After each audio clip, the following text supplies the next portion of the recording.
So nandito po ako ngayon sa aking sitaw, mga kababayan. So magdamo po ako dito ngayon dahil sobra sukal na po yung sitaw ko. Yun po. So grabe na yung damo niya. So kailangan ko na magdamo ngayon. Mga kababayan, maliit ko na sitaw.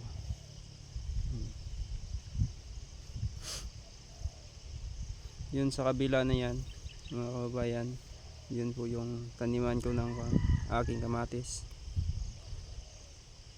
Yung malinis na yan na preparation ko para sa aking kamatis. So may punla na po yan. So sa susunod na linggo yun aking tanim diyan, yung aking kamatis. Yung sitaw ko pala, mga kababayan, na matagal siya lumaki dahil sa dami ng uod niyan noong nakaraang linggo. So halos mauubos yung dahon niya.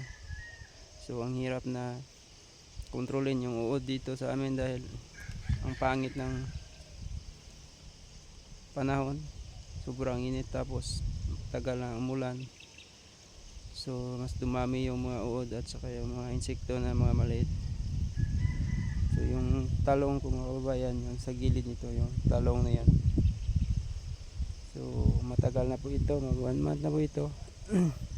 Hindi lang nakatubo dahil sa dami ng uod, yun o.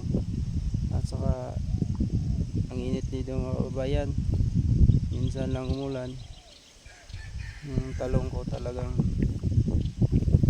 halos di tumubo. Yung pangit ng tubo, maliit pa, matagal na yun, mag 1 buwan na siya ngayong katapusan.